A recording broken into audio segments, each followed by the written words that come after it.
Hello and welcome to Vizray Embedded channel. In this tutorial, I am going to show you how we can interface the button with MSP432 using polling method. So I am going to use the S1 button that is connected to the left of the MSP432 launchpad, so which is connected to P1.1. Okay, so we will use this button and then we will see how we can toggle the one of the onboard LED on the MSP432. So let's get started. Now go and open the Code Composer Studio. So this is our last project, so we'll copy the last project and we'll try to rename it to the current project. So let me copy this and then paste it here, and then it will ask for the name. So write button underscore polling and then click on copy. Now expand this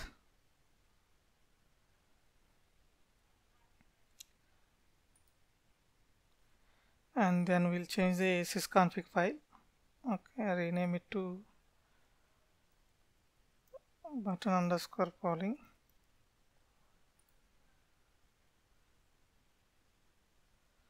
Let me close this one, we don't need anymore. Now we'll configure the project. So to configure the project, open the button underscore polling .sysconfig file. So double click here to open it. Now the configuration is open. Okay, now we will use the same configuration in the last project, that is configuring the blue LED. So then we would like to configure the one more, that is a button. So to configure the button, so again you need to click one more instance here. So add one more instance, so then you will have one more instance here. Okay, this is gp config underscore gp underscore 0. So rename it to GPIO button underscore ES1. Okay, and then the hardware that we are going to use is the left button. So the mode is input mode because we want to read the button, and we need to make sure that the pull-up is enabled. I'll tell you why we need to enable the pull-up. Okay, and then we don't need any falling edge because we are doing it in a polling mode, and also callback function we don't need. You need to download the MSP432 user guide, and here under section 6 go to the schematics. So now go to the button. So here you can see that how the button is connected on the MSP432 launchpad. So one end of the button is connected to ground and the other one is directly connected to the P1.4, that is S1 switch. So in order to work the button properly, so we need to install the pull-up resistor. So that is why I have enabled the pull-up. So by default we will get a logic high because we have a pull-up which is connected to VDD. So when we press the button, so it will choose the low resistance parts, that is the ground here, so we will get the 0. So that means pressing a button we will get a 0, without pressing we will get a logic 1. So that is 3.3 volts. So that's all for the configuration. Rest is same as the previous. Okay, so if you don't know how to configure this, and if you are new to my channel, so please go ahead and look at my other video tutorials on MSP432 launchpad. Okay, so now that's all for the configuration. Save the configuration. Now go to the main.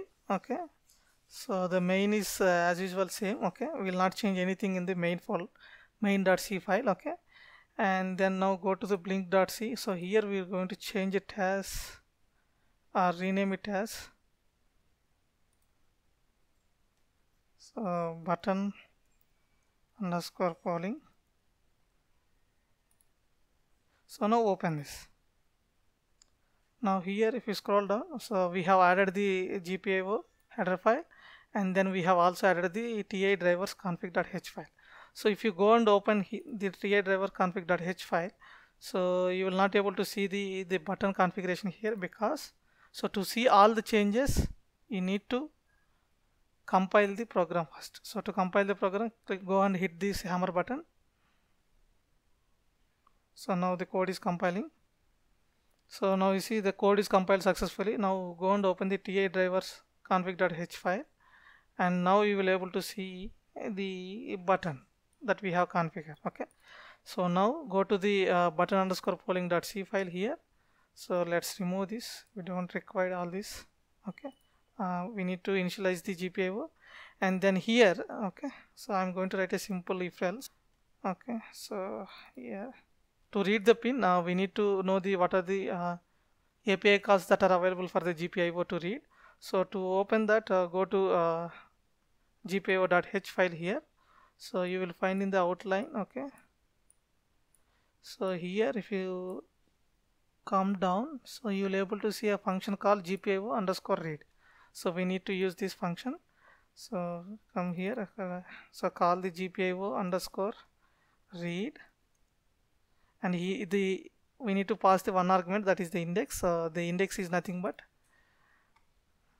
the config underscore GPIO underscore button s1. Copy this and paste it here. So if this is equals to 0, that means if it is a button pressed.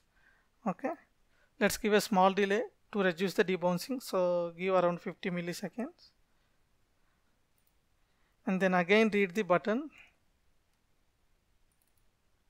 So if you read again the button for the button press, and still if you are able to see the 0, then we are going to turn on the LED. So to turn on the LED, there is a function called GPIO underscore write. So the first argument is the index. So the index is nothing but the pin. So the pin is config underscore GPIO underscore blue LED. So copy this and paste it here, and to turn on the LED, pass the value as 1. If not the case, we are going to turn off the LED. So to turn off the LED, copy this API call again and then paste it here. Instead of passing 1, you need to pass it to 0. So that's all for the code. So here I will explain again. So we have configured the button as well as the LED. Okay, so we will check for the button first. Okay, and as we are doing it in a polling method, we need to give some delay in order to reduce the debouncing effect, and then again we'll read after 50 milliseconds, and if you see that still button is pressed, then we are going to turn on the LED, else we are going to turn off the LED. Okay, so that's all for the code. Now click on this project and click on this hammer icon to build the code again. Now code is compiled successfully without any errors and warnings. Now go ahead and click on this debug button.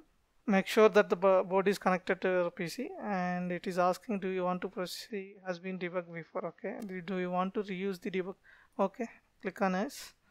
So now go ahead and click on this resume icon, so to upload the code onto the board. Now we can check the functionality. When the button is pressed, you will be able to see the blue LED on the board will turn on. If you release the button, the blue LED will turn off. So that's all for this tutorial. Thanks for watching it. If you like this video, please subscribe to my channel.